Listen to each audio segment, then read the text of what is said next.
What is going on there, YouTube? Welcome back to another comic book video. This is the channel where we sit down and cover different comic book stories from different comic book companies. This time, we are going to jump back over to Marvel Comics and continue our coverage over the X-Men.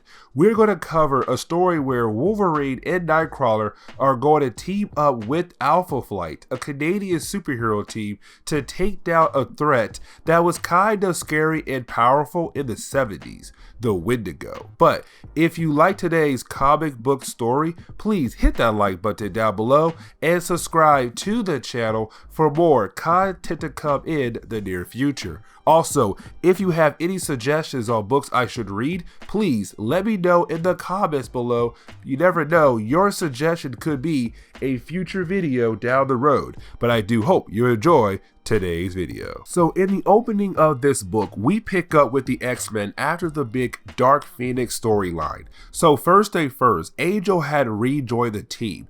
This was done thanks to him being there in the Dark Phoenix saga. I think also around this time, he was on a team called the Champions. That series did not last that long. It was a bunch of C-list characters back then. Now some of those characters have became B-list characters. Either way, Kitty Pryde had joined the team too. She was first introduced a while back, but did not properly join the team until now. Except with the two of them joining the team, Cyclops has taken a leave of absence since his girlfriend Jean Grey had died.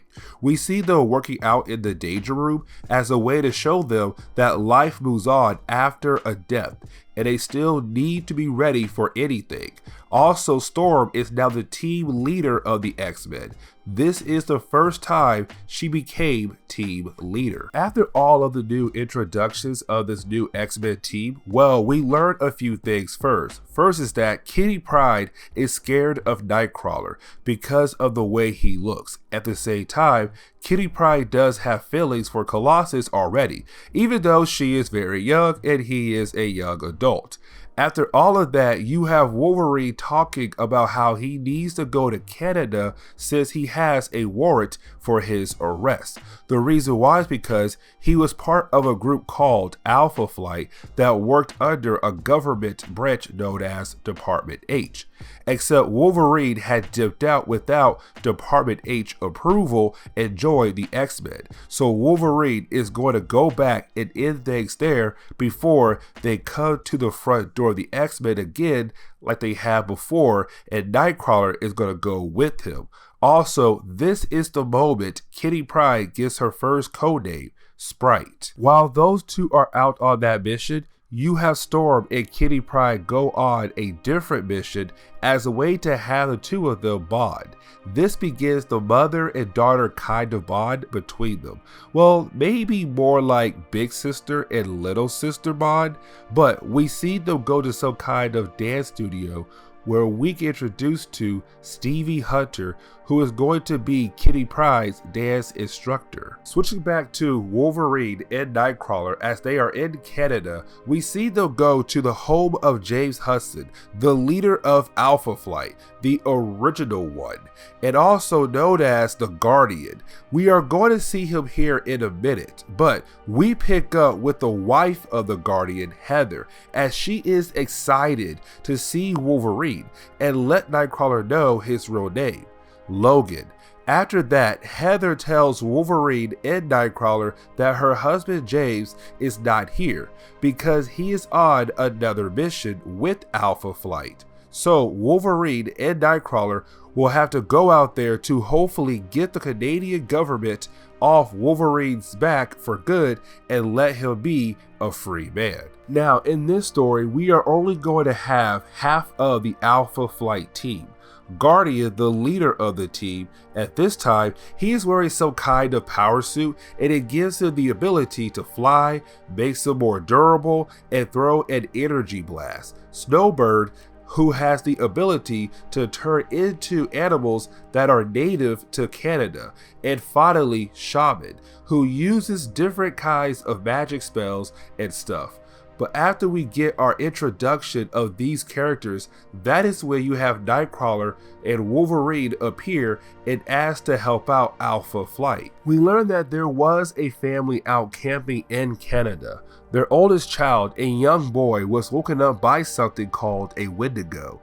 His father was killed. He was able to get help, except his baby sister and his mom are still trapped in the mountain. Now this Wendigo is actually the second one, if I remember correctly.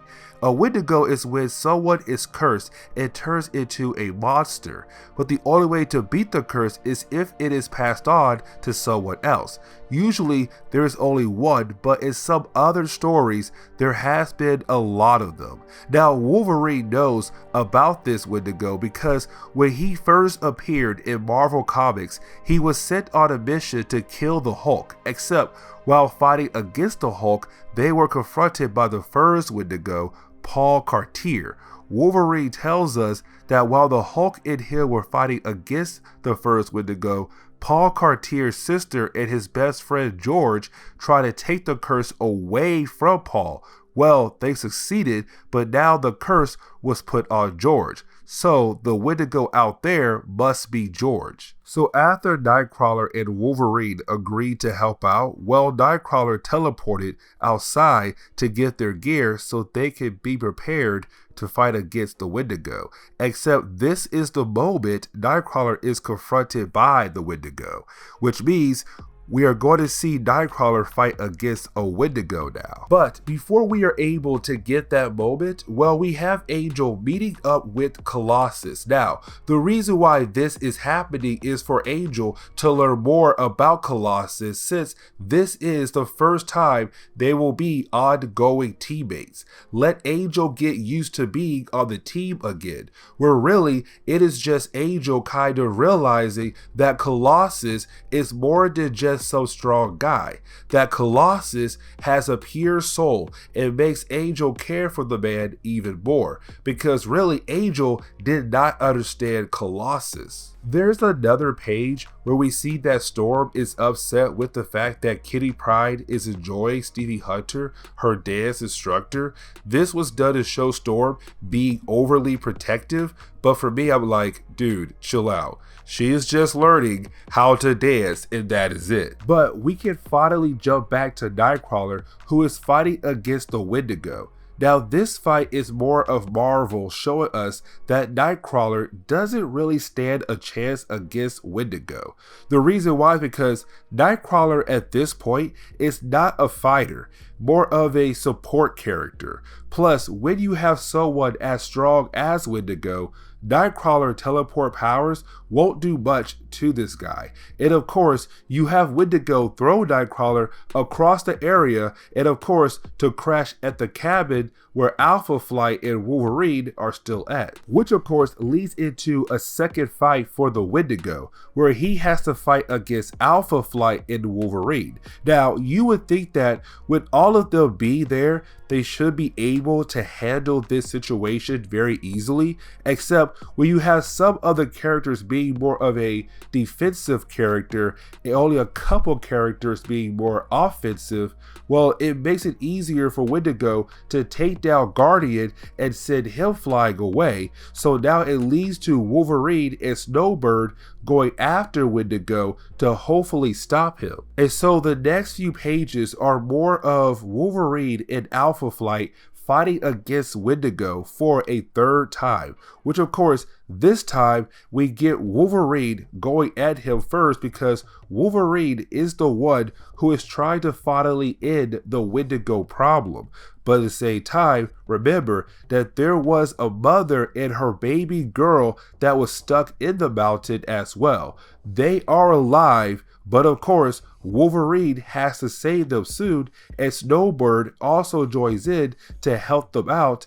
And after a few pages of this battle, they are able to save the mom and her kid and stop Wendigo from killing anyone else. Now, Chris Claremont cares a lot for his characters, especially the ones he had created in the past. So when it came to Snowbird, she had turned into another animal, but the animal mind in her began to take over. Her Alpha Flight teammates in the X-Men are afraid she is going to attack them. Luckily, Wolverine is able to talk her down and get her to turn back into normal. But the book begins to wind down when you have Shaman use some of his magic powers to turn Wendigo back into George, which, since George was going around attacking people, it led to him getting arrested and being taken into custody.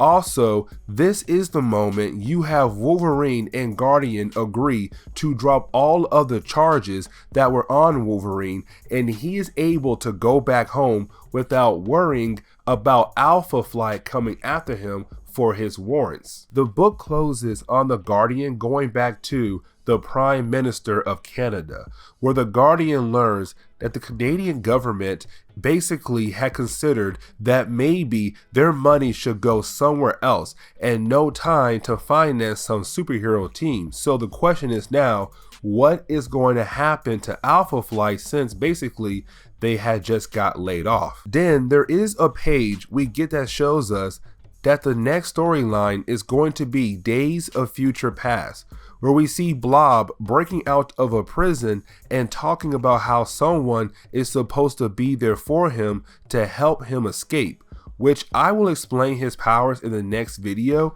but the book closes on that point right there. So with that being said, if you did enjoy today's comic book video, please hit that like button down below and also subscribe. Also, if you have any suggestions on books I should read, well, please let me know in the comments below, because you never know, your suggestion could be a future video down the road. But I do hope you enjoy today's video.